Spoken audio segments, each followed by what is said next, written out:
এই গৌরহরিকে রাধাকৃষ্ণের মিলিত তনু আমার গৌরহরি। কেমন মিলিত তনু? চৈতন্য চরিতামৃতে কবিরাজ গোস্বামী পাদ কলম দিলেন, বলছেন রাধাকৃষ্ণ এক আত্মা দুই দেহ ধরি, অরণ্য বিলাস রস আস্বাদন করি। সেই দুই এক হয়ে আমার চৈতন্য গোসাই, ভাবরস আস্বাদিতে হইল একঠাই।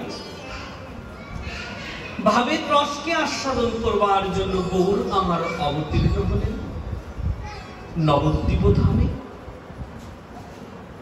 ধন্য নদিয়া, ধন্য কলি, ধন্য গৌর। তিনি শুধু নবদ্বীপকে ধন্য করেন নাই, নদিয়াকে ধন্য করেন নাই। শ্রীমান মহাপ্রভু আমার এই জগৎকে ধন্য করেছেন, জগতের জীবকে ধন্য করেছেন। শুধু মনুষ্য জীবকে ধন্য করেছেন? বলছে না,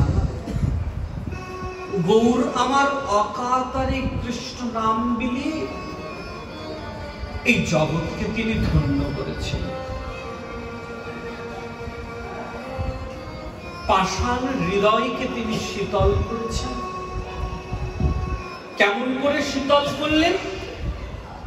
গৌর আমার কৃষ্ণ নাম বিলিয়ে বিলিয়ে জগতের জীবের পাষাণ হৃদয়কে শীতল করেছে। কিবা মনুষ্য, কিবা কীট, কিবা পতঙ্গ, মহাপ্রভু সবাইকে কৃপা করলেন কৃষ্ণ নাম। তাই তো বনের পশু পাখিও মহাপ্রভুর কৃষ্ণ নাম শুনে তারা নামে মাতোয়ারা হয়ে গেছিল। কত দুর্ভাগ্য আমাদের! নিরন্তর শুনছি নাম আশ্রয় গ্রহণ করতে হবে, কিন্তু নাম তো আশ্রয় গ্রহণ হলো না। নাম প্রেমের মধ্যে তো ডুবতে পারলাম না, ডুবে গেলাম। বিষয় বাসনার মধ্যে ডুবে গেলাম, সুখ বৈভবের মধ্যে ডুবে গেলাম। আমার গৌর বলা হলো না, নিতাই বলা হলো না। গুরুচরণ আশ্রয় গ্রহণ করলাম, গুরুর ভজন সাধন হলো না। গুরু বলে কাউকে ডাকতে পারলাম না, গুরুর চরণটা সেবা করতে পারলাম না। যে জীবনটাকে সার করার কথা ছিল, কিন্তু জীবনটাকে রসাতলের মধ্যে ডুবিয়ে দিলাম, সুখ সম্প্রীতির মধ্যে লিপ্ত হয়ে গিয়ে। বলছে এগুলো তো জাগতিক সুখ, এগুলো বেশি দিন থাকবে না। তুমি যতদিন ধরে রাখতে চাইবে এগুলো ততদিনও তোমার কাছে থাকবে না। সুখকে তুমি ধরে রাখতে চাইবে, অর্থকে তুমি ধরে রাখতে চাইবে, দেখবে অর্থ সুখ তোমার কাছে থাকবে না। কেন? ওগুলো তোমাকে ফাঁকি দিয়ে তোমার থেকে চলে যাবে। কেন ফাঁকি দিয়ে চলে যাবে? বলছে জগৎটা তো মায়ার জগৎ, তাই অর্থ সম্পদও তোমাকে ফাঁকি দিয়ে চলে যাবে। তাহলে বিষয়টা কি এখানে? কোন বিষয় তো রয়েছে। বিষয়টা হচ্ছে হরিনাম, বিষয়টা হচ্ছে আশ্রয়। আশ্রয়টা কেমন? বলছে আশ্রয় করিয়া বন্ধন শ্রীগুরুর চরণ, যা হইতে মিলে রে ভাই আমার কৃষ্ণ প্রেম ধন। বলছে যা হইতে মিলে রে ভাই আমার কৃষ্ণ প্রেম ধন। বলছে কোথায় আশ্রয় গ্রহণ করলে কৃষ্ণ নাম পাওয়া যায়? কোথায় আশ্রয় গ্রহণ করলে কৃষ্ণ প্রেম পাওয়া যায়? বলছে গুরুদেবের চরণাশ্রয় গ্রহণ করলে কৃষ্ণ প্রেম পাওয়া যায়, কৃষ্ণ কৃপা পাওয়া যায়। হলো না, আমার ভজন সাধন হলো না, গৌর প্রেম আমার হলো না। ডুবে গেলাম, মত্ত হয়ে গেলাম। জানেন, এ জগতে তো আমরা দুঃখ কষ্ট পেলে গৌরকে ভুলে যাই, নিতাইকে ভুলে যাই। এ জগতে যদি আমরা দুঃখ কষ্ট পেলে শুধু নিতাই গৌরকে ভুলে যাই না, তুমি সুখের মধ্যে ডুবে গেলেও তুমি নিতাই গৌরকে ভুলে যাবে, কৃষ্ণকে ভুলে যাবে। তাহলে গৌর প্রেম কেমন করে পাওয়া যায়, কৃষ্ণ প্রেম কেমন করে পাওয়া যায়? আচ্ছা, শুধু প্রেমটাকে আমি করব, ভালোবাসাটাকে শুধু আমি অর্পণ করব কৃষ্ণের কাছে? না, আমি কৃষ্ণকে ভালোবাসবো, কৃষ্ণ আমায় ভালোবাসবে না। আমি কৃষ্ণকে ভালোবাসবো, কৃষ্ণ আমায় ভালোবাসবে না। আচ্ছা, আমি যদি একবার কৃষ্ণকে ভালোবাসি, আমি একবার যদি রাধারানীর নাম করে রাধারানীকে যদি রাধারানীর চরণাশ্রয় গ্রহণ করে যদি রাধে বলে স্পন্দন করতে পারি, যদি রাধারানীর চরণে যদি ভক্তি নিবেদন করে বলতে পারি, রাধারানী তুমি করুণা করো, রাধারানী তুমি কৃপা করো, রাধারানী আমি যেন তোমার ওই কৃষ্ণ প্রেমটাকে লাভ করতে পারি।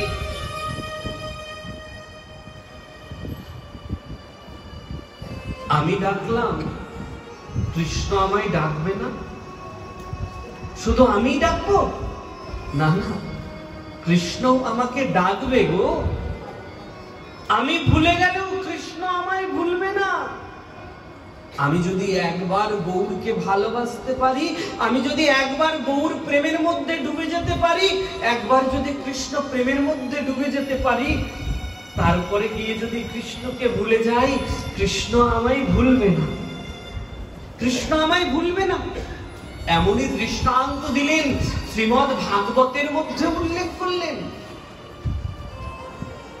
শ্রীমদ্ ভাগবতের মধ্যে বর্ণন করলেন।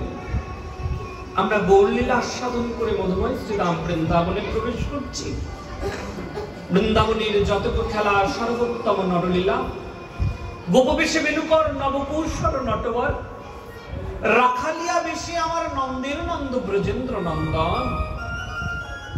ভগবান শ্রীকৃষ্ণ যে লীলা করেছেন, এটা উত্তম শ্রেষ্ঠ লীলা। এটা সেই সময়ের কথা। ভগবান অনেক অসুরদেরকে বধ করলেন যখন কৃষ্ণ মথুরায় ছিলেন। মথুরার থেকে কৃষ্ণ কি করলেন? দ্বারকায় গিয়ে তিনি সাম্রাজ্য তৈরি করলেন। নিরন্তর তিনি অসুরদেরকে বধ করে চলেছে, কিন্তু প্রতিনিয়ত কৃষ্ণ অসুর বধ করলেও কৃষ্ণ তার ভক্তদেরকে ভুলে নাই। দেখুন, ভগবান কর্মের মধ্যে রয়েছে, আমরা তো কর্মের মধ্যে থাকলে কৃষ্ণকে ভুলে যাই, কিন্তু ভগবান নিজে কর্মের মধ্যে রয়ে থেকেও ভগবান তার ভক্তদেরকে ভুলে নাই। আজ ভগবানের এক পরম ভক্তের কথা মনে পড়েছে, পরম ভক্তের কথা মনে পড়েছে। কি? শ্রীমদ্ ভাগবতের মধ্যে উল্লেখ করছেন,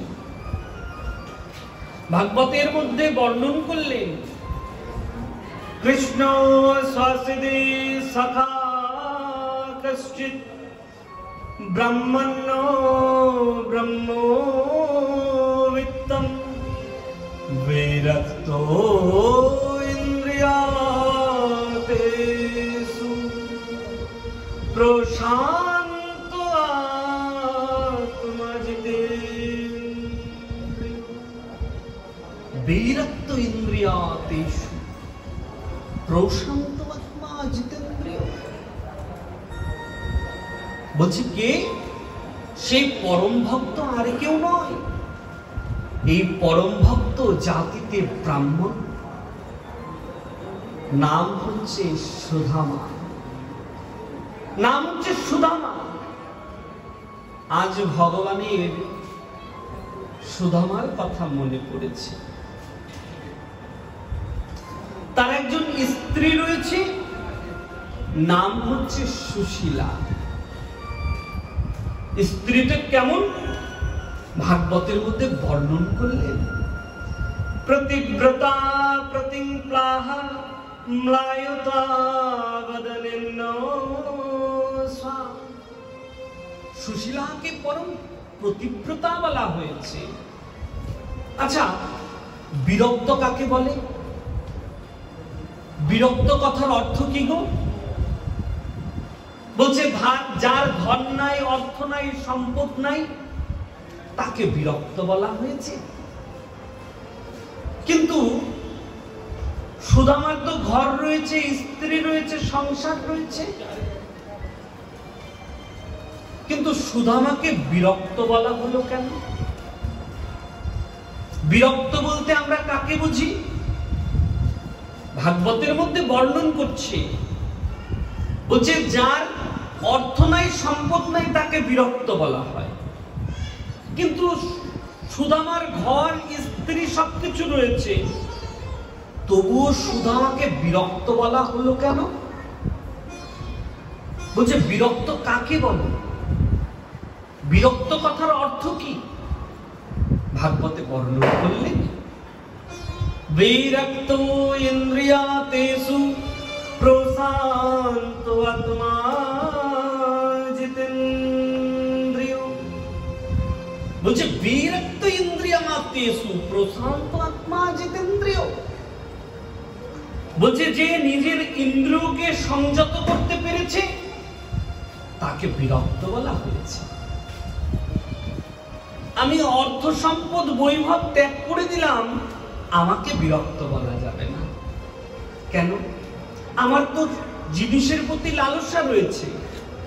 আমি সন্ন্যাসী হয়ে গেলাম, আমি বাবাজি হয়ে গেলাম, কিন্তু আমার যদি বাচ্চার প্রতি আসক্ত থাকে, আমার যদি বাচ্চার প্রতি লোভ থাকে, আমাকে কখনো বিরক্ত বলা যাবে না। তাহলে বিরক্ত কাকে বলা হয়? বলছে যে ইন্দ্রিয়ের উপর সংযম করতে পেরেছে, যে দেহে ইন্দ্রিয়ের উপর সংযম করতে পেরেছে, তাকে বিরক্ত বলা হয়। সুদামার এইসবের কোনো ইচ্ছা নাই। কর্মটা কি জানেন? ওই যে ব্রাহ্মণের যেরকম বৃত্তি হয় না, ব্রাহ্মণের বৃত্তি কি কি গো? বলছে ব্রাহ্মণের বৃত্তি তো যাজনী, এই একটা বৃত্তি। আর একটা বৃত্তি রয়েছে ব্রাহ্মণের, ভিক্ষাবৃত্তি। তো সুদামা তাই করে। কি করে? ভিক্ষা করে। বলছে যেন তেন ভিক্ষা নয়, ভিক্ষারও নিয়ম রয়েছে। আমরা তো বাবা ভিক্ষায় বেরালে যতক্ষণ না ঝোলাটা না ভরে, ততক্ষণ বাড়ির দিকে ফিরি না। তো ভিক্ষা করার নিয়মটা কিরকম? বলছে 5 গৃহের অধিক কোন গৃহে ভিক্ষা করা যাবে না। সুদামা নিত্য দিন 5 গৃহে ভিক্ষা করে। ভিক্ষা করে যা পায় তাই দিয়ে গোবিন্দের কাছে ভোগ নিবেদন করে প্রসাদ গ্রহণ করে। কোনদিন ভিক্ষায় বেরালে 5 ঘরে ভিক্ষা করতে গেছে, ভিক্ষা করে যখন ফিরে এসেছে, তখন সুশীলা জিজ্ঞাসা করছে, নাথ কি হয়েছে সুশীলা, আজকে তুমি কি এনেছো? সুশীলা, জানো সুশীলা, আমি 5 গৃহে ভিক্ষা করতে গেছিলাম, তো আমি মাত্র 2 মুষ্টি অন্ন পেয়েছি সুশীলা। ও তাই? ঠিক আছে, এটা দিয়েই আজকে আমাদের হয়ে যাবে না। কোনদিন সুদামা গেল 5 গৃহে, ভিক্ষা করে ফিরে এসেছে। সুশীলা জিজ্ঞাসা করেছে, নাথ আজকে তুমি কি এনেছো? জানো সুশীলা, আজকে 5 গৃহে ভিক্ষা করতে গেছিলাম, কোন জায়গায় কোনো কিছু পাই নাই। 5 গৃহে গেছিলাম, কোন জায়গায় কোনো কিছু পাই নাই সুশীলা। ওহো তাই বুঝি? আচ্ছা ঠিক আছে নাথ, তুমি চিন্তা করো না, আজকে দুজনে আমরা জল খেয়ে কাটিয়ে দেব। আমরা তো মাসের মধ্যে 2 দিন একাদশী করি, 15 দিন পর পর। সুদামা সপ্তাহের মধ্যে 2-3 দিন 4 দিনও একাদশী করে। কিন্তু নিত্য নিয়ম কখনো ভঙ্গ করে না। নিয়মটা কি জানেন বাবা? নিয়মটা হচ্ছে হরিনাম। নিরন্তর সুদামা হরিনাম করে, নিরন্তর সুদামা কৃষ্ণ নাম করে। যা কর্ম করুক সুদামা কৃষ্ণ নাম কোন সময়ের জন্য ছাড়ে না। একদিন সুদামা বসে বসে কৃষ্ণ নাম করছে, সুশীলা এসে জিজ্ঞাসা করছে, নাথ একটা কথা জিজ্ঞাসা করব তোমায় নাথ। বলো সুশীলা, কি হয়েছে বলো। বলছে, নাথ আপনি নিরন্তর যে কৃষ্ণের গুণগান করেন, আচ্ছা ওই কৃষ্ণই কি দ্বারকা অধিপতি, অর্থাৎ দ্বারকার যে রাজা, আপনি কি সেই কৃষ্ণের গুণগান করেন সব সময়? সুদামা তখন সুশীলাকে বলছে, সুশীলা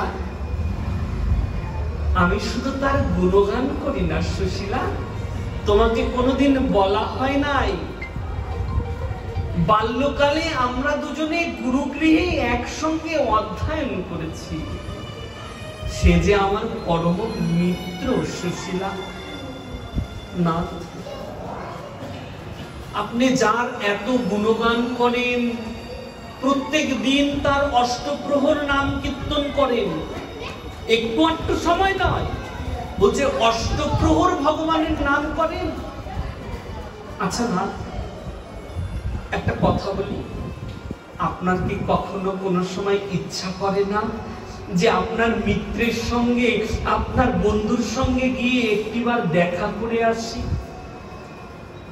সুদামার মুখটা নিচু হয়ে গেল। সুশীলা, তুমি তো জানো সুশীলা আমি কে?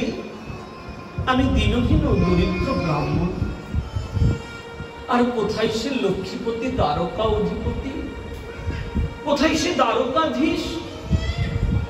আমি যদি তার কাছে যাই, আমি কেমন করে যাব বলো? একটা কথা মনে রাখবেন বাবা, মন দিয়ে মনে রাখবেন, এটা এ জগতে তিনটে জায়গায় কখনো খালি হাতে যেতে নাই, তিনটে স্থানে কখনো খালি হাতে যেতে নাই। ভাগবতের মধ্যে বর্ণন করছে, এক হচ্ছে যদি কোনো দেবালয়ে মন্দিরে আপনি যান, মন্দিরে গেলে কখনো আপনি খালি হাতে যেতে পারবেন না। হল সাউন্ড হয়ে গেছে বাবা। মন্দিরে গেলে কখনো আপনি খালি হাতে যেতে পারবেন না, কিছু না কিছু আপনাকে সঙ্গে করে নিয়ে যেতে হবে। দ্বিতীয় হচ্ছে গুরুগৃহে গেলে কখনো খালি হাতে যেতে নাই। তৃতীয় হচ্ছে মিত্রের বাড়িতে, বন্ধুর বাড়িতে গেলে কখনো খালি হাতে যেতে নাই। কোনো না কোনো কিছু সঙ্গে অবশ্যই নিয়ে যাওয়া উচিত। যদি আপনার সে সামর্থ্য না থাকে তাহলে কি করবেন? ভাগবতে বর্ণন করে দিচ্ছে, পত্রং পুষ্পং ফলং ত্রয়ং जो मे भक्ता प्रयच्छति। বলছে পত্র, পুষ্প, ফল অবশ্যই সঙ্গে করে নিয়ে যাওয়া উচিত, খালি হাতে যেতে নাই। যদি পত্র, পুষ্প, ফল নিয়ে যাওয়ার সামর্থ্য নাও থাকে, একটা টাকা অবশ্যই সঙ্গে করে নিয়ে যাওয়া উচিত। আর একটা জিনিস কি জানেন? বাড়িতে যদি কখনো কোনো অতিথি আসে, অথবা যদি বাড়ির মধ্যে, গৃহের মধ্যে কেউ প্রবেশ করলো, কখনো তাকে খালি হাতে, খালি গলায়, অর্থাৎ তাকে গৃহের থেকে অভুক্ত করে ফেরত দিতে নাই। এক গ্লাস জল হলেও তাকে অবশ্যই দেওয়া উচিত। কেন? বলছে তুমি যদি এগুলো না করো তাহলে তোমার দরিদ্রতা চলে আসবে, তাহলে তোমার দরিদ্রতা চলে আসবে, তোমাকে এগুলো দিতেই হবে। তাই সুদামা কি বলছে সুশীলাকে, সুশীলা আমি কেমন করে যাই বলো তার কাছে? আমি তো দীনহীন দরিদ্র ব্রাহ্মণ, আর সে তো দ্বারকা অধিপতি, লক্ষ্মী অধিপতি, তার কাছে খালি হাতে কেমন করে যাব? নাথ, আমি যদি আপনার জন্য কিছু এনে দিই তাহলে আপনি কি যাবেন? অবশ্যই যাব সুশীলা, অবশ্যই যাব। সুশীলা দৌড় দিয়ে পাশের ঘরে চলে গেল। পাশের ঘরের থেকে 4 মুঠো চাল এনে সুদামার কাছে দিয়ে বলছে, নাথ এই যে নাও। ভাগবতে বর্ণন করলেন, যা চিত্তা চতুর্মুষ্টিম বিপ্রাণ পৃথগো তুণ্ডুলান চৈলখণ্ডে নতানবদ্ধা ভরত্রে পাদাদুপাদয়। 4 মুষ্টি চাউল দিয়ে দিল। সুদামা কি করলেন? পুটলি বেঁধে বগলের মধ্যে করে নিয়ে চলতে লাগলেন। কোথা থেকে যাত্রা করলেন? সেই পুর বন্দর থেকে দ্বারকার দিকে যাত্রা করলেন। তো বাবা, যাত্রাটা তো একা একা হয় না। আহুহি পরম লাভ উত্তম সলক দর্শনম। সুদামা কি করলেন? ভগবানের গুণগান করতে করতে দ্বারকার দিকে প্রস্থান করলেন, যাত্রা করলেন। যেতে যেতে একটা অরণ্যের মধ্যে গিয়ে সন্ধ্যা হয়ে গেল। সুদামা ওইখানে একটা বৃক্ষের নিচে ঘুমিয়ে পড়ল। পরের দিন পাখিদের কলরবে সুদামার ঘুম ভেঙে গেল। ঘুম থেকে উঠেই দেখছে সুদামার সামনে বিশাল এক নগর। কোন এক পথিক রাস্তা দিয়ে হেঁটে যাচ্ছিল। সুদামা তাকে ডাকছে, ভাই একটু দাঁড়াবে ভাই। কি হয়েছে? বলছে, এখানে কি কৃষ্ণ থাকে? আপনি বলতে পারবেন কোথায় দ্বারকা?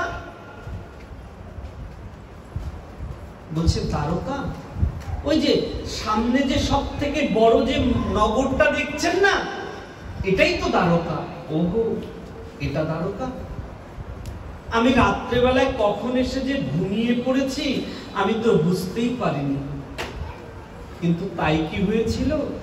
সুদামা তো রাত্রে অন্ধকারের মধ্যে একটা বৃক্ষের নিচে ঘুমিয়েছিল, জঙ্গলের মধ্যে ঘুমিয়েছিল। ভগবান কত করুণাময় দেখুন। ভক্তের কষ্ট হবে তো, তাই ভক্তের কষ্টটাকে ভগবান রাত্রিবেলায় এসে দূর করে দিলেন। সুদামাকে দ্বারকায় প্রবেশ করিয়ে ঘুম পাড়িয়ে রেখে দিলেন, যাতে ভক্তের কষ্ট না হয়। বলছে, আমি বুঝতে পারিনি কখন যে দ্বারকায় চলে এসেছি। আচ্ছা, একটা কথা বলবেন আমায়? কি কথা? আচ্ছা, এটা কি সেই দ্বারকা? এখানে কি কৃষ্ণ থাকে? কৃষ্ণ? আপনি কার কথা বলছেন? আপনি দ্বারকাধীশের কথা বলছেন? হ্যাঁ, দ্বারকাধীশের কথা বলছি। ওই যে সামনে যে সব থেকে বড় মহলটা দেখতে পাচ্ছেন না, ওটাই হচ্ছে দ্বারকাধীশের মহল, ওটাই দ্বারকাধীশের ঘর। সুদামা হাঁটতে হাঁটতে চলে গেলেন দ্বারকার দিকে।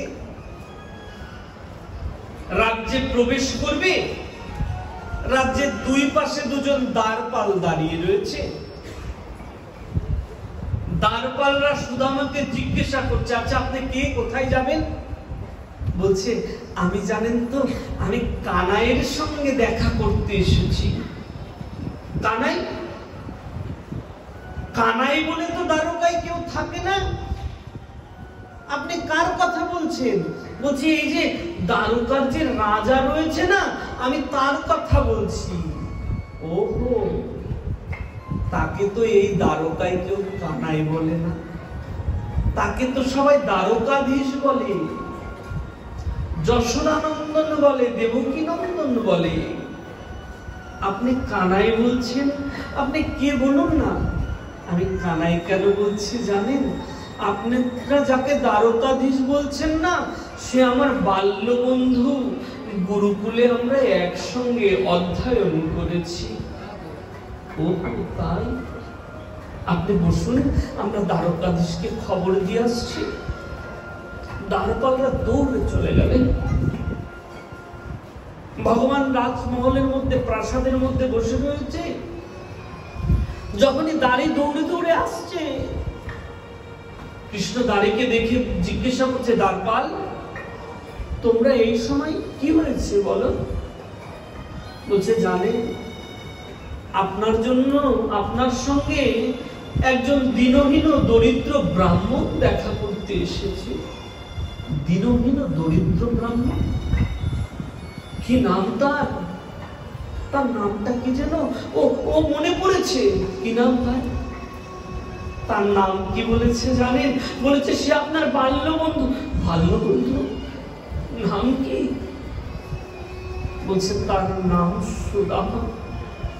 যখনই সুদামা কথাটা শুনেছে, সুদামা এসেছে, ভগবান আর থাকতে পারলেন না। ভগবান দৌড়াতে লেগেছে। ভগবান কেমন করে দৌড়াচ্ছে জানেন? চিৎকার করে দৌড়াচ্ছে, সুদামা, ও সুদামা। সুদামা আমার বসে বসে মনে মনে কি চিন্তা করছে জানে? সুদামা মনে মনে চিন্তা করছে কোথায় সে রাজা হয়ে গেছে, আর আমি কিনা দরিদ্র ব্রাহ্মণ। কানাইয়ের কি আমার কথা মনে আছে? এই দরিদ্র ব্রাহ্মণের কথা। কানাইয়ের কি দরিদ্র ব্রাহ্মণের কথা মনে আছে? কানাই তো আমার কথা ভুলে গেছে। যখন সুদামা মনে মনে চিন্তা করছে, সুদামা শুনতে পেলেন কে যেন তাকে ডাকছে, তার নাম ধরে ডাকছে, সুদামা, ও সুদামা।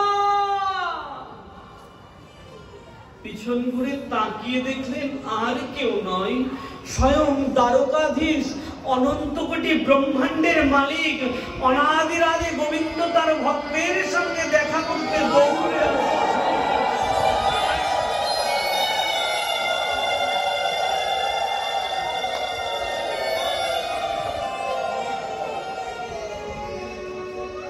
সুদামার চরিত্রের কথা যখন বর্ণন করা হচ্ছে, তখন ভগবানের বয়স 100 বছর, সুদামারও বয়স 100 বছর।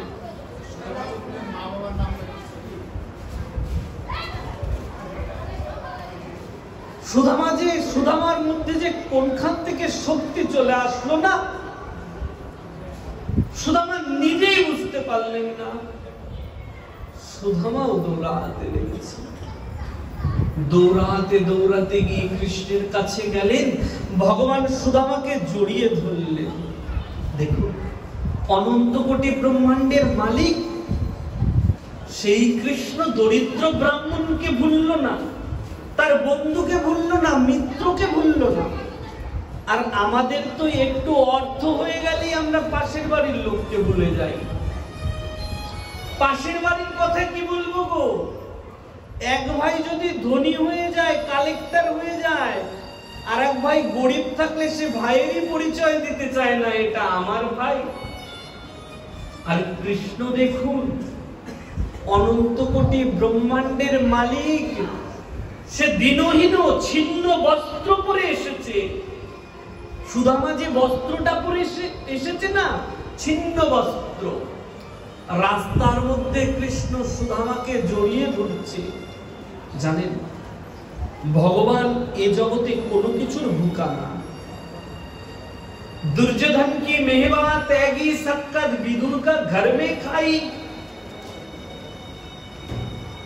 দুর্যোধনের আপ্যায়নে কৃষ্ণ ত্যাগ করে দিলেন, 56 ভোগ 36 ব্যঞ্জন ত্যাগ করে দিলেন। কৃষ্ণ অর্থ সম্পদের ভুকা নয়।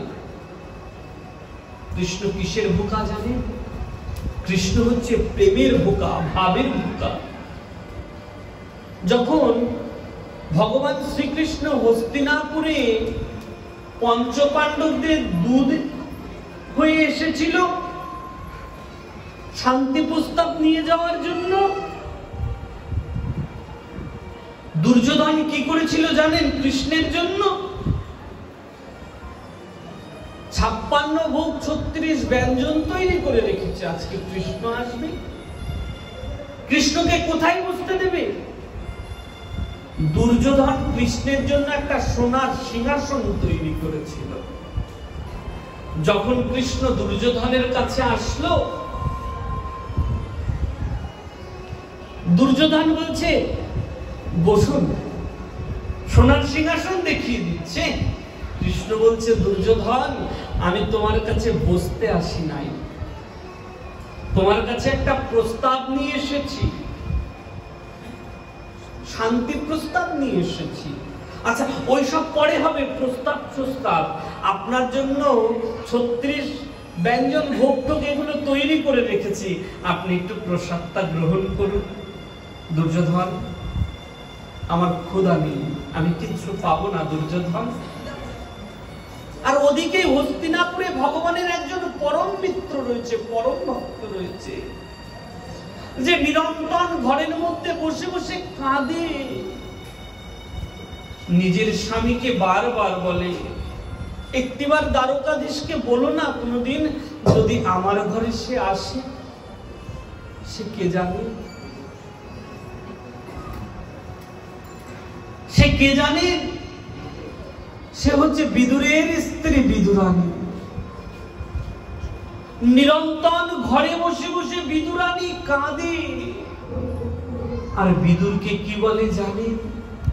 একটিবার দ্বারকাধীশকে বলবে যদি দ্বারকাধীশ আমার ঘরে আসতো, আমি যদি দ্বারকাধীশকে একটু নিজের হাতে করে দ্বারকাধীশকে খাইয়ে দিতে পারতাম, আমার মনের ইচ্ছাটা না পূর্ণ হতো। আমি শুনেছি আজকে দ্বারকাধীশ আসবে, তুমি একটু বলবে দ্বারকাধীশ যদি আমার ঘরে আসতো। বিদুরের স্ত্রী বিদুরকে বলছে, বিদুর স্ত্রীকে বলছে, দেখো আমার দ্বারা কি সম্ভব? কোথায় সে দ্বারকাধীশ, লক্ষ্মী অধিপতি, তাকে কেমন করে আমার এই সাধারণ ঘরের মধ্যে আনি বলো? আমার সে সামর্থ্য নাই।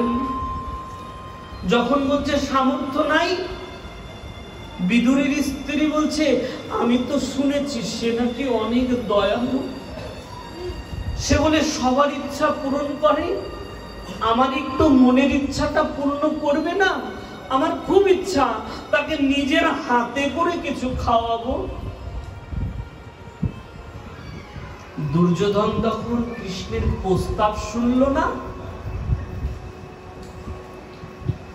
তখন ভগবান শ্রীকৃষ্ণ 56 ভোগ 36 ব্যঞ্জন সবকিছুকে উপেক্ষা করে দৌড়াতে দৌড়াতে ছুটে এসেছে, দরজার সামনে এসে কড়া নাড়ছে। দরজার সামনে এসে যখন কড়া নাড়ছে, দরজা খুলে বিদুরানী দেখে তো অবাক হয়ে গেল, যে কৃষ্ণকে পাওয়ার জন্য অপেক্ষা করেছিলাম সেই কৃষ্ণ আজকে আমার দরজার সামনে এসে দাঁড়িয়ে রয়েছে। কানাই, তুমি এসেছো কানাই, কানাই তুমি আমার মনের ইচ্ছাটা পূর্ণ করে দিলে কানাই। জানো কানাই, কত ইচ্ছা ছিল তুমি আমার ঘরে আসবে, আর আজকে তুমি আমার ইচ্ছাটা পূর্ণ করে দিলে কানাই। কাকি, তোমার ঘরে এসেছে, আমায় বসতে দেবে না কাকি? বিদুরানী তো কানাইকে দেখে পাগল হয়ে গেছে। যে কৃষ্ণকে নিরন্তর চেয়েছি, যে কানাইকে আমি চেয়েছি, সেই কানাই আমার সম্মুখে এসে দাঁড়িয়ে রয়েছে। কোথাও কোথাও বসতে দিতে না পেরে কানাইয়ের হাতটা টেনে নিয়ে বিদুরানী তো নিজের কোলের মধ্যেই কৃষ্ণকে বসিয়ে রেখে দিল। কানাই, তুই এখানে বয়। কানাই, কৃষ্ণ বিদুরানীর কোলের মধ্যে বসে রয়েছে। কানাই, বল তুই কেমন আছিস? কাকি, তুমি কি আমার সঙ্গে কথাই বলবে? আমায় কিছু খেতে দেবে না কাকি? আমার বড় ক্ষুধা পেয়েছে। একটু আগে যে 56 ভোগ 36 ব্যঞ্জন ট্যাঞ্জন ছেড়ে চলে আসলো, বিদুরানীর ঘরে এসে বলছে, কাকি আমার বড় ক্ষুধা পেয়েছে। বিদুরানী তো কিচ্ছু তৈরি করে রাখে নাই, কেমন করে কি দেবে?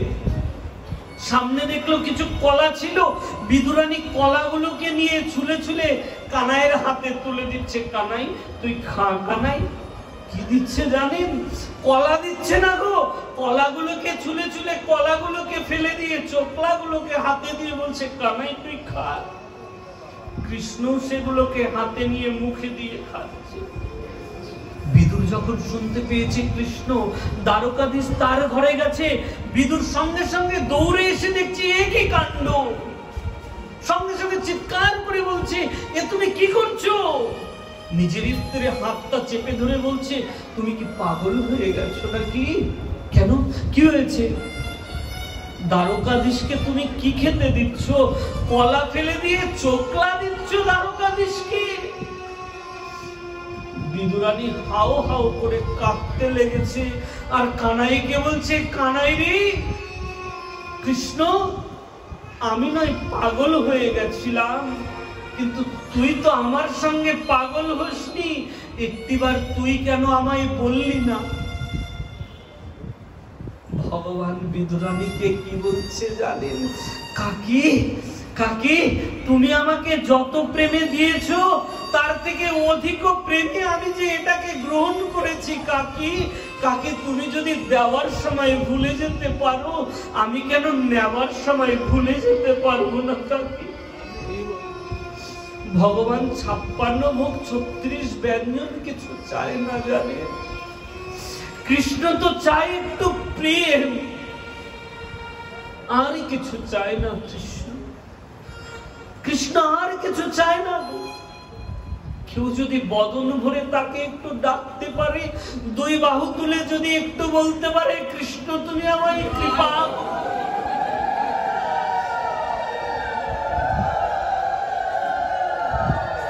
কৃষ্ণ তো নিরন্তর এসে তাকে কৃপা করে দিয়ে যায়। জানেন, একদিন সত্যভামা সবাইকে বলছে, আমি ওই ব্রজের কৃষ্ণকে কিনতে চাই, দ্বারকাধীশকে আমি আমার নিজের করে নিতে চাই।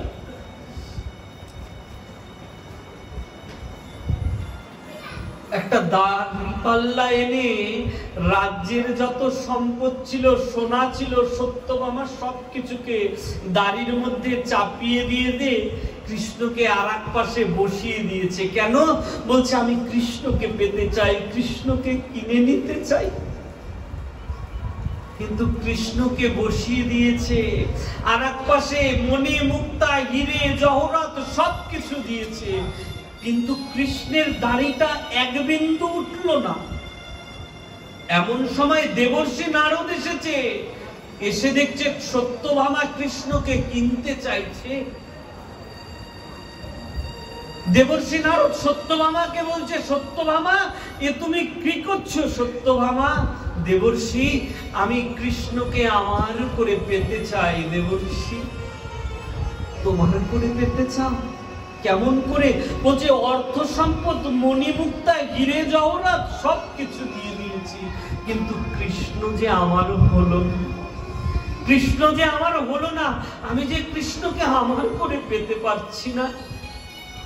দেবর্ষি নারদ সত্যভামাকে বলছে, সত্যভামা যদি কৃষ্ণকে পেতে হয়, কৃষ্ণকে যদি তুমি তোমার করে পেতে চাও, তাহলে এমন করে অর্থ সম্পদ দিয়ে কৃষ্ণকে পাওয়া যায় না। সত্যভামা, দেবর্ষি একটিবার বলে দিন না, আমি কৃষ্ণকে কেমন করে পেতে পারি?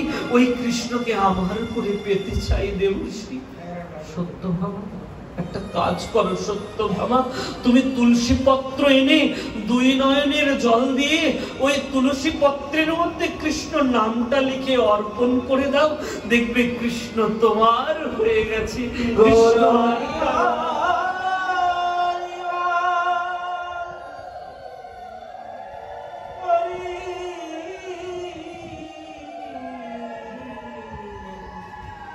আমি তো পারলাম না বাবা, কৃষ্ণ প্রেম ধাম নিতে পারলাম না, আমার একটু কৃপা করুন, আমিও যেন কৃষ্ণ প্রেম ধাম না পাই, এই ভক্তদের ধুলা যেন আমি অঙ্গে ধারণ করতে পারি।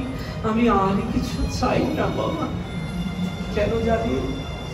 বলছি কৃষ্ণ কৃপা না পেলেও যদি বৈষ্ণবের কৃপা পাওয়া যায়, বৈষ্ণবের ধুলা যদি মাখা যায়, বলছি ওই ব্রজধামের যত প্রেম মাধুর্য আছে সবকিছু ওই বৈষ্ণবের ধুলার মধ্যে মিশ্রিত হয়ে রয়েছে। তাই তো একটা কথা মনে পড়ে গেল, বড় আশ্চর্য ঘটনা, বড় আশ্চর্য ঘটনা। উদ্ধব যখন ব্রজে গেছিল, সবাইকে বোঝাতে চেয়েছিল তো সবাই যেন কৃষ্ণকে ভুলে যায়, কিন্তু যেদিন গোপীদের কাছে গেছিল, শ্রীমতী রাধারানীর কাছে গেছিল, গোপীদের প্রেম দেখে, রাধারানীর প্রেম দেখে, আত্মনিবেদন দেখে উদ্ধব পাগল হয়ে গেছিল। যেই উদ্ধব ব্রজে দুদিনের জন্য গেছিল, সেই উদ্ধব ব্রজে 6 মাস ছিল। যেদিন ব্রজের থেকে উদ্ধব ফিরে আসছিল, সেদিন কৃষ্ণের কাছে কি প্রার্থনা করেছিল জানেন? গোবিন্দের কাছে 2 বাহু তুলে প্রার্থনা করেছিল, কৃষ্ণ জ্ঞান চক্ষু দিয়েছিলে, এই জ্ঞান চোখ দিয়ে এতদিন আমি কিচ্ছু বুঝতে পারি নাই কৃষ্ণ, আমার জ্ঞান চোখটা অন্ধ হয়েছে কৃষ্ণ, ভক্তি প্রেম অর্জন হয়নি, জ্ঞান চোখ অন্ধ হয়েছে, তো তোমার কাছে প্রার্থনা করছি কৃষ্ণ, তোমার কাছে আমি কিচ্ছু চাই না কৃষ্ণ। উদ্ধব বলছে, দেবগুরু বৃহস্পতির শিষ্য প্রার্থনা করছে ভগবানের কাছে, কৃষ্ণ তোমার কাছে কিচ্ছু চাই না, যদি জন্ম যদি দিতে হয় তাহলে কৃষ্ণ আমাকে বারবার তুমি বৃন্দাবনে জন্ম দিও কৃষ্ণ, মনুষ্য জন্ম দিতে হবে না কৃষ্ণ, এই ব্রজের একটা কীট পতঙ্গ পশু পাখি গুল্ম লতা করে জন্ম দিও, একটা কীট করে জন্ম দিও ব্রজের। কেন আকাঙ্ক্ষা করেছিল কেন জানেন বাবা?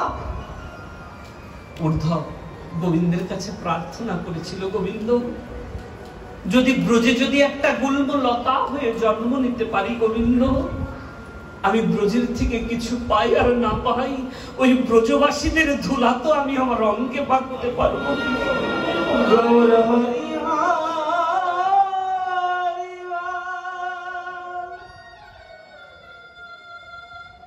ওই ব্রজবাসীদের ধুলাও তো মারতে পারবো, আর কিছু চাই না তোমার কাছে। তো বাবা ওই বৈষ্ণবের চরণ ধুলার মধ্যে যে এ জগতের পূর্ণ প্রেম রয়েছে, কৃষ্ণকে পাওয়ার প্রেম রয়েছে গো।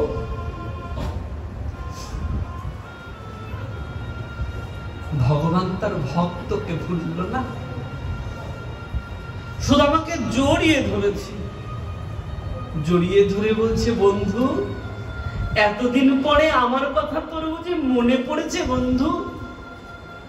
আমার তো মনে পড়েছে রে, তোর তো আমার কথা একদিনও মনেই পড়েনি, আমার মনে পড়েছে তাই তো আমি তোর কাছে এসেছি। বন্ধু সব কথা পরে হবে বন্ধু, চল চল চল আগে ঘরে চল।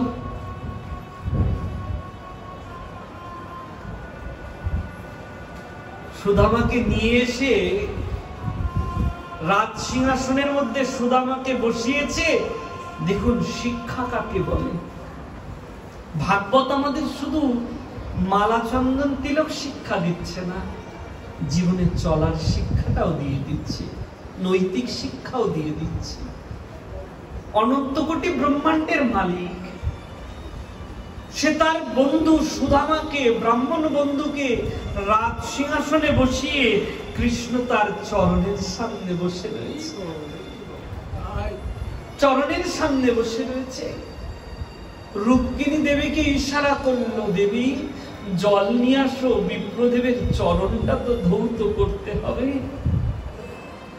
রুক্মিণী দেবী আমার কলসি করে জল নিয়ে এসেছে। অনন্ত কোটি ব্রহ্মাণ্ডের মালিক, সে দিনহীন দরিদ্র বন্ধু ব্রাহ্মণের সুদামার চরণে হাত দিয়েছে।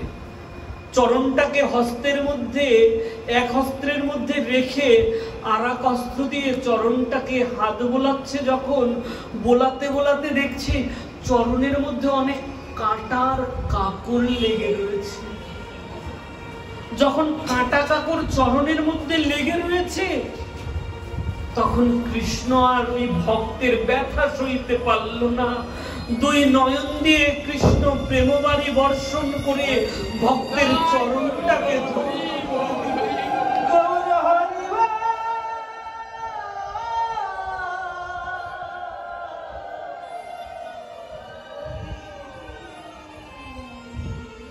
রুক্মিণী দেবী আমার জল এনে দাঁড়িয়ে রয়েছে।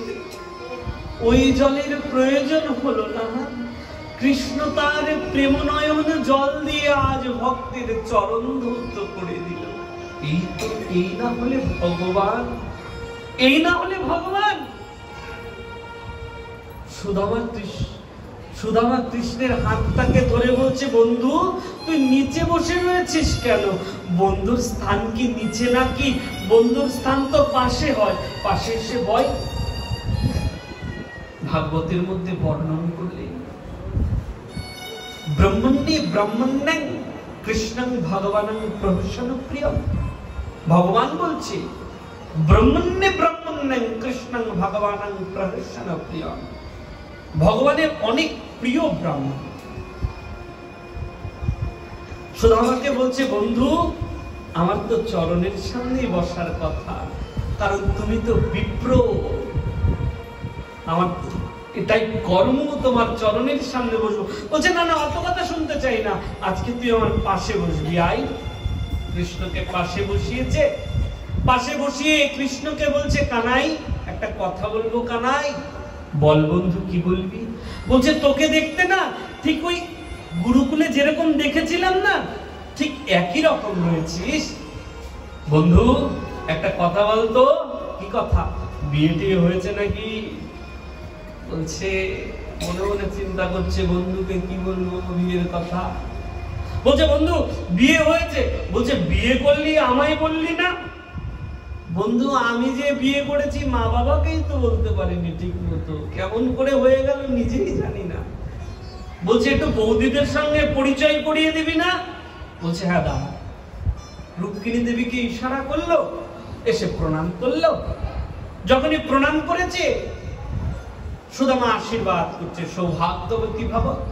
সত্যভামা এসে প্রণাম করছে, জাম্ববতী এসে প্রণাম করছে, সবাইকে আশীর্বাদ করছে। কিন্তু দেখছে প্রণাম করতে করতে 100, 200, 300 হয়ে গেছে। কানাইয়ের কানে কানে বলছে, কানাই। বলছে, কি হয়েছে? বলছে, আরে আমি তোর বিয়ের কথা বলছি, দ্বারকার সবার বিয়ের কথা বলিনি। বলছে, বন্ধু বলিস না, এগুলো সব কটাই। বলছে, কি বলিস? আমরা তো একটা নিয়েই পারি না, আর তুই দেখি। বলছে, মনে মনে চিন্তা করছে, এই না হলে আমি ভগবান, এই না হলে ভগবান নাকি আমি? কোন সময় হলে ভগবানের 16,100 মহিষী কেন হয়েছিলেন এ বিষয় সম্পর্কে আলোচনা করব। অনেকে আমাদের এই প্রসঙ্গটা নিয়ে, অনেক বিধর্মীরা আছে, আমাদের বিদ্রুপ করে, ব্যঙ্গ করে, কেন ভগবান 16,100 মহিষী তার ছিল, এটার কারণ কি ছিল? এটা প্রসঙ্গ নিয়ে কোনো একটা সময় হলে আলোচনা করা যাবে। যখন সবাই মিলে এসে প্রণাম করছে, সুদামা সবাইকে বলছে, ঠিক আছে ঠিক আছে, আমাকে আর প্রণাম করতে হবে না। আমাকে প্রণাম কেন করছো? সব প্রণাম কৃষ্ণের চরণে অর্পণ করে দাও। কেন কৃষ্ণের চরণে অর্পণ করতে বললেন? কারণ সুদামা জানেন, এ জগতে কোনো কিছু যদি কৃষ্ণকে অর্পণ করা হয়ে যায়, তাহলে আর কারোর পাওয়ার বাকি থাকে না, সবার তো ওটা পাওয়া হয়ে যায়। তাই বলছে, তোমরা সবাই কৃষ্ণকে অর্পণ করো, ওটা আমারও পাওয়া হয়ে যাবে। এখন কৃষ্ণ সুদামাকে জিজ্ঞাসা করছে, বন্ধু আমার কথা তো বললি, তোর কথা বললি না? বলছে, বন্ধু আর বলিস না, বিয়ে করার ইচ্ছা ছিল না, ওই মা বাবা জোর করে।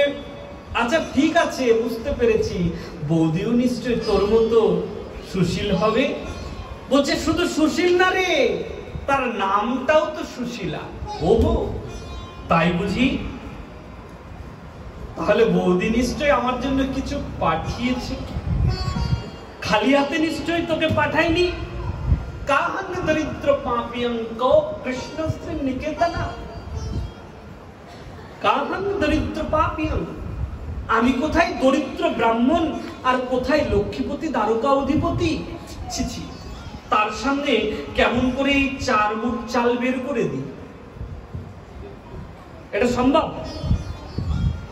দেখবেন একটা জায়গায় অনেক বড় লোকরা থাকলে আশীর্বাদই হচ্ছে, দেখা গেছে ছেলের পক্ষকে আশীর্বাদ করছে, কেউ 2,000 টাকা, 5,000 টাকা, 3,000 টাকা দিচ্ছে। এখন আপনাকে বলছে, দাদা তুই আশীর্বাদ কর, পকেটে 100 টাকা রয়েছে, দেখবেন আপনি দাঁড়িয়ে থাকবেন, আরে না ও সবাই করছে, হয়ে যাবে, মানে এরকম। তো তথাপি সুদামাও মনে মনে চিন্তা করছে, ছি, লক্ষ্মীপতি দ্বারকা অধিপতি, তাকে আমি কেমন করে 4 মুঠ অন্ন দিই? কি হলো বন্ধু, বলো বৌদি আমার জন্য কি পাঠিয়েছে? সুদামা একটু প্রসঙ্গটা ঘোরানোর জন্য কৃষ্ণকে বলছে, বন্ধু মনে আছে আমরা গুরুকুলে কেমন করেছিলাম? আরে বাবা ওইসব কথা সব মনে আছে, আগে বল বৌদি কি পাঠিয়েছে। কেন বারবার বলছে? একটা কথা মনে রাখবে, কৃষ্ণ বারবার কেন জিজ্ঞাসা করছে বৌদি কি পাঠিয়েছে, আমার জন্য কি পাঠিয়েছে, কেন? আচ্ছা সুদামা কেন কৃষ্ণকে, এই সুশীলা কেন সুদামাকে দ্বারকায় পাঠিয়েছিল? কারণ সুদামা জানতেন আমাদের যদি দরিদ্রতা কাটাতে হয় তাহলে আমার স্বামীকে দ্বারকায় পাঠাতে হবে। কেন? লক্ষ্মী কোথায় থাকে? লক্ষ্মী থাকে তো নারায়ণের চরণে, তাই না? তাহলে লক্ষ্মীকে পেতে গেলে কোথায় যেতে হবে? নারায়ণের কাছে যেতে হবে। তাই যতক্ষণ তিনি দ্বারকায় না আসবে ততক্ষণ তাদের দরিদ্রতা কাটবে না। তাহলে সুদামা দরিদ্র, কৃষ্ণ তাই বারবার জিজ্ঞাসা করছে। একটা কথা মনে রাখবেন, এ জগতে কোনোদিন কারোর ভাগের জিনিস আত্মসাৎ করতে নাই। আমরা দেখবেন আনন্দ পাই, কারণ সম্পদ ফাঁকে দিয়ে খেতে পারলে বড় আনন্দ, বাপরে বাপ বুঝতে পারেনি, নিতাই বাবু বোঝে নাই, সবকিছু আমার হয়ে গেছে। যেদিন বুঝবে না ওই নিতাইয়ের বড়টা গৌর, সেদিন দেখবে তোমার কোনো কিছু থাকবে না। আবার নিতাই নামে কেউ আছে নাকি? আমি কিন্তু তাদের কথা বলছি না বাবা, প্রসঙ্গ নিয়ে আলোচনা করছি। আবার মনে মনে ভাববে যে আমার নিতাইয়ের কথা বলে দিল, এরকম কিন্তু নয়। রাধে রাধে। তো তথাপি এ জগতে কোনোদিন কারোর প্রাপ্য জিনিস, ভাগের জিনিস কোনোদিন ফাঁকি দিয়ে খেতে নেই। কেন? তুমি যদি কারোর ফাঁকি দিয়ে খাও, ভাগের জিনিস খেয়ে নাও, তাহলে একটা দিন দেখবে তোমার মধ্যে দরিদ্রতা চলে আসবে, তোমার মধ্যে অভাব চলে আসবে। তাহলে সুশীলা কার জন্য পাঠিয়েছিল 4 মুঠ চাল? কৃষ্ণের জন্য, কানাইয়ের জন্য। আর সেটা যদি তাকে না দেওয়া হয়, একেই তো সুদামা দরিদ্র, আরো দরিদ্র হয়ে যাবে। তার জন্য বারবার জিজ্ঞাসা করছে, বন্ধু কি পাঠিয়েছে, কি পাঠিয়েছে? বলছে কিচ্ছু পাঠায়নি। আর যতবার বলছে কিচ্ছু পাঠায়নি, বারবার শুধু বগলটাকে এরকম চিপে ধরছে। ওই কি হলো, যখন থেকে এসেছিস দেখছি ওই বগল চিপে বসে রয়েছিস, কি আছে দেখি। যখনই হাত ধরে টান দিয়েছে, সঙ্গে সঙ্গে বগলের থেকে পটলিটা পড়ে গেছে। যখনই পটলিটা পড়ে গেছে, অনন্ত কোটি ব্রহ্মাণ্ডের মালিক আমার ওই পটলি খুলে দেখছে 4 মুঠ তুন্ডুল চাউল রয়েছে। কৃষ্ণ ওই 4 মুঠ অন্ন দেখে কি যে আনন্দ, এত আনন্দ কৃষ্ণের, ওইখান থেকে 1 মুঠ সঙ্গে সঙ্গে মুখের মধ্যে দিয়ে দিয়েছে। যখনই 1 মুঠ মুখের মধ্যে দিয়ে দিয়েছে, সুদামাকে 3 লোকের ঐশ্বর্য প্রদান করে দিয়েছে। দ্বিতীয় মুষ্টি অন্ন চাউল যখন মুখে দিতে যাবে, রুক্মিণী দেবী হাতটা ধরে চেপে বলছে, কি হলো? 1 মুঠে 3 লোকের ঐশ্বর্য দিয়ে দিয়েছো, এই 2 মুঠে কি আমাদেরকেও দিয়ে দেবে নাকি? কেন রুক্মিণী, কি হয়েছে তাতে? বলছে না না, সাধারণ ব্রাহ্মণের জন্য এত দরদ। কৃষ্ণ তখন রুক্মিণী দেবীকে কি বলছে জানেন? রুক্মিণী, আজকে যে ব্রাহ্মণ এসেছে সে ব্রাহ্মণকে তোমার সাধারণ ব্রাহ্মণ মনে হচ্ছে? সেদিন যে ব্রাহ্মণ এই খবরটা নিয়ে এসেছিল সেও কিন্তু সাধারণ ব্রাহ্মণই ছিল। যদি যথাসময়ে খবরটা যদি না দিত, তাহলে আজকে তোমার কি অবস্থা হতো জানো? আজকে তুমি শিশুপালের ঘরে গিয়ে খুন্তি নাড়তে। ব্রাহ্মণ যথাসময় চিঠিটা আমার কাছে না দিলে আমি তোমার কাছে পৌঁছে গিয়ে তোমাকে হরণ করতে পারতাম না। এটারও লীলা হয়েছে। রুক্মিণীর বিবাহ সংবাদ, রুক্মিণী দেবীর বিবাহ ঠিক হয়েছিল শিশুপালের সঙ্গে, কিন্তু রুক্মিণী দেবী একটা ব্রাহ্মণের কাছে একটা পত্র লিখে পাঠিয়ে দিয়েছিল, ওই কৃষ্ণের কাছে গিয়ে পত্রটা দাও, আমি তার জন্য পাগল হয়ে গেছি, বিরহে যন্ত্রণায় বসে রয়েছি। কৃষ্ণ সেই ব্রাহ্মণের পত্রটা পেয়ে কৃষ্ণ ছুটে গেছিল আর রুক্মিণী দেবীকে হরণ করে নিয়ে এসেছিল। তাই কি বলছে, ব্রাহ্মণ যদি যথাসময় না আসতো তাহলে আজকে তুমি শিশুপালের ঘরে গিয়ে খুন্তি নাড়তে। না না কৃষ্ণ, আমি তার জন্য বলিনি। তাহলে তুমি একা প্রসাদ পাচ্ছ, আমরা কি একটু প্রসাদ পাবো না? আমরা কি একটু প্রসাদ পাবো না? হ্যাঁ পাবে তো, অবশ্যই পাবে, নাও তোমরা সবাই প্রসাদ পাও। কৃষ্ণ দিয়ে দিলেন। রুক্মিণী দেবী সবাই মিলে এই প্রসাদটাকে গ্রহণ করলেন। সুদামাকে আজকে ভগবান খুব সুন্দর করে নিজে হাতে শৃঙ্গার করিয়ে দিলেন, খুব সুন্দর করে সাজিয়ে দিলেন। দুপুরবেলায় ভোগ তৈরি হয়েছে, কৃষ্ণ কি করলো? সুদামাকে নিজের হাতে খাইয়ে দিল। সুদামাও কৃষ্ণকে নিজের হাতে খাইয়ে দিল। ওই দিনটা যে কেমন করে চলে গেল বুঝতেই পারলো না। পরের দিন সকাল হয়েছে, সুদামা স্নান আহ্নিক করে কৃষ্ণের কাছে গিয়ে বলছে, কানাই আজকে আমি চলে যাই কানাই। কৃষ্ণ বলল, ঠিক আছে সুদামা চলে যাও। বলছে, বন্ধু আবার তুমি কবে আসবে? সুদামা কৃষ্ণকে বলছে, বন্ধু এবার আমি এসেছি, এবার তুমি আমার কাছে যাবে। যদি সম্পর্ক ঠিক রাখতে হয় তাহলে একজন দিয়ে সম্পর্ক হয় না, দুজন দুজনের মতো ঠিক রাখতে হয়। এবার আমি এসেছি, এবার তুমি যাবে। ঠিক আছে বন্ধু, কথা দিলাম আমি তোমার কাছে যাব। আচ্ছা, যে বন্ধু এতদিন পরে এসেছে তাকে থাকতে বললো না কেন? আর একদিন থাকতে বলা উচিত ছিল না? কিন্তু বন্ধু বললো যাই, বলছে চলে যাও। ঠিক আছে। কৃষ্ণ জানেন প্রতিব্রতা রমণী কেমন হয় জানেন? যতক্ষণ স্বামী প্রসাদ গ্রহণ না করে ততক্ষণ স্ত্রী কিচ্ছু পায় না। সুদামার স্ত্রী সুশীলা তো বাড়িতে একা রয়েছে। যবে থেকে বাড়ির থেকে বেরিয়ে গেছে সুশীলা তো অভুক্ত রয়েছে। তাই কৃষ্ণ জানতেন যতক্ষণ সুদামা গৃহে প্রবেশ না করবে সুশীলা কোনো কিছু গ্রহণ করবে না। তাই বন্ধুকে বলল, বন্ধু তুমি যাও। সুদামা চলে আসলো। নিজের গ্রামে এসে সুদামা চমকিত হয়ে গেল, চিনতে পারছে না। কি চিনতে পারছে না? বিচিত্র পবনোদ্যানে কুজ দ্বিজ কুজোত্তম প্রফুল্ল কুমুদম ভোজ কল্লালত পলবারিভি। নিজের ঘরের সামনে এসে দেখছে বিচিত্র একটা মহল তৈরি হয়ে গেছে, কত সুন্দর ফুলের বাগান। কি হলো? এখানে তো আমার ছোট্ট একটা কুড়ে ঘর ছিল, কোথায় গেল? এই কুড়ে ঘরের মধ্যে আমার স্ত্রী সুশীলা ছিল। সুশীলা কোথায় গেলে তুমি? এক রাত্রের মধ্যে আমার জায়গাটাকে কেউ দখল করে নিল? না না, এটা তো সম্ভব নয়। এমন সময় দেখছে খুব পরিপাটি ভাবে একজন রমণী আরতির থালা সাজিয়ে আসছে। সুদামা নিজেই চিনতে পারেনি স্ত্রীকে। কেন জানেন? দেখবেন মানুষের কাছে যখন একটু অর্থ আসে না, মানুষের দেখবেন চাল ঢালি একটু পাল্টে যায়, হয় না? আগে যদি এরকম করে বলে, অর্থ আসলে এইভাবে বলে, তাই তো? তো যখনই সুশীলাদের অর্থ হয়ে গেছে, অনেক সুন্দর পোশাক টোশাক পরে রয়েছে, নিজের স্ত্রীকেই চিনতে পারেনি। সঙ্গে সঙ্গে সুদামার মুখটা কোমল হয়ে গেল, নরম হয়ে গেল। সুশীলাকে বলছে, সুশীলা, ওহো বুঝতে পেরেছি সুশীলা, এর জন্য তুমি আমাকে দ্বারকায় পাঠিয়েছিলে সুশীলা? এই অর্থের লোভে, এই সম্পদের লোভে? আমার বুঝতে ভুল হয়ে গেছে সুশীলা। ঠিক আছে সুশীলা, তুমি এই অর্থ সম্পদ বৈভব নিয়ে থাকো, তুমি তো পেয়েই গেছো, কিন্তু আমি এখানে থাকবো না সুশীলা। আমি যদি এই অর্থ সম্পদ বৈভবের মধ্যে থাকি তাহলে যে আমি আমার কৃষ্ণ নাম নিতে ভুলে যাব, আমি কৃষ্ণের গুণগান করতে ভুলে যাব সুশীলা। আমি আর থাকতে চাই না এই রাজপ্রাসাদের মধ্যে, তুমি থাকো তোমার সাম্রাজ্যের মধ্যে, আমি চললাম।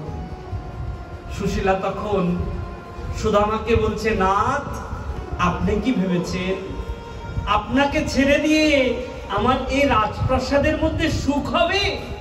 কোনোদিন সুখ হবে না। আমার সুখ তো আপনার সেবায় না, আমার সুখ তো আপনার সেবায়।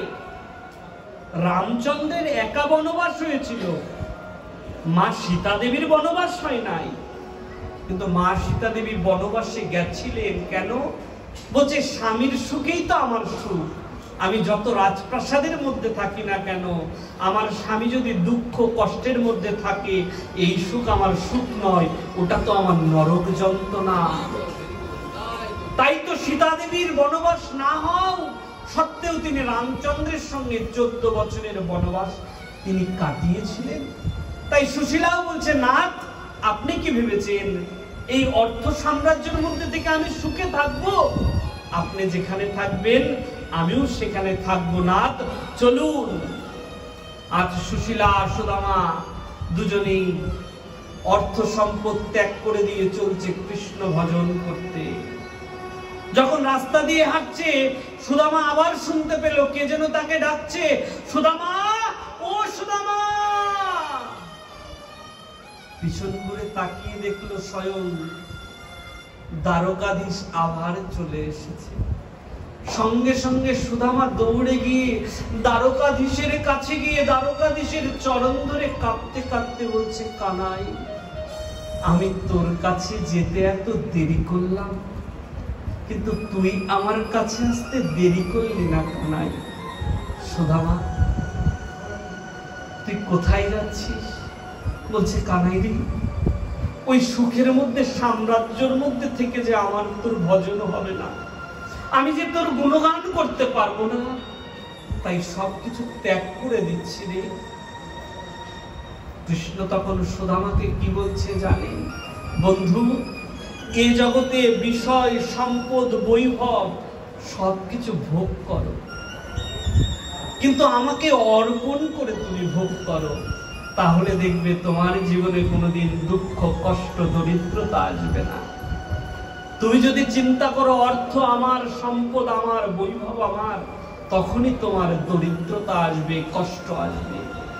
আর তুমি অর্থ, সম্পদ, বৈভবের মধ্যে থেকেও যদি তুমি মনে মনে চিন্তা করো এই সব কিছুই তো আমার কৃষ্ণের, আমার গোবিন্দের, দেখবে তাহলে তোমার কোনোদিন দুঃখ, কষ্ট, দরিদ্রতা আসবে না। খুব সুন্দর করে সুখদেব প্রভু পরীক্ষিত মহারাজকে ভাগবতের মধ্যে সুদামার চরিত্রের বর্ণন শ্রবণ করিয়েছে। উপস্থিত সাধুগুরু বৈষ্ণব, আমরাও সুদামার চরিত্রের বর্ণন শ্রবণ করেছি।